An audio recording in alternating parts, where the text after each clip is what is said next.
Alors, il faut bien comprendre que là, on est en train de sortir d'une phase solsticiale, mais il y a 7 ans, on sortait d'une phase équinoxiale. Il faut bien comprendre que la phase équinoxiale est une phase de ghettoisation quelque part.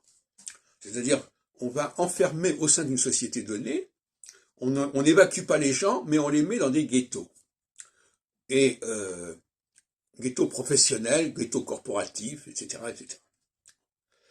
Et d'ailleurs, sous la Révolution française, notamment avec la loi Le Chapelier, avec l'abolition des privilèges, on est dans une phase équinoxiale qui consiste justement à rejeter le droit, rejeter les structures juridiques, mais on passe toujours de carré dans ce style-là, parce que rejeter les structures juridiques, c'est une chose, mais s'enfermer dans des ghettos raciaux ou de sexe, en est une autre.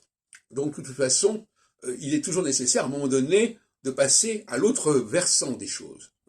C'est comme ça que je vois les choses, en tout cas. Et donc, oui, sortir du ghetto, c'est éventuellement, soit il faut le comprendre comme, quand on est en phase équinoxiale, on est enfermé dans un certain corporatisme, et quand on est en phase solsticiale, on est enfermé dans un certain nationalisme. C'est l'un ou l'autre, et en alternance. Et je crois que ce qui serait bien, c'est qu'on comprenne, qu'on comprenne cette dialectique, et qu'on comprenne que chacune de ces périodes est de 7 ans, pour revenir à la fameuse formule du pharaon, de son rêve, cette vache maigre qui succède à cette vache grasse. Voilà, et c'est pas plus compliqué que ça.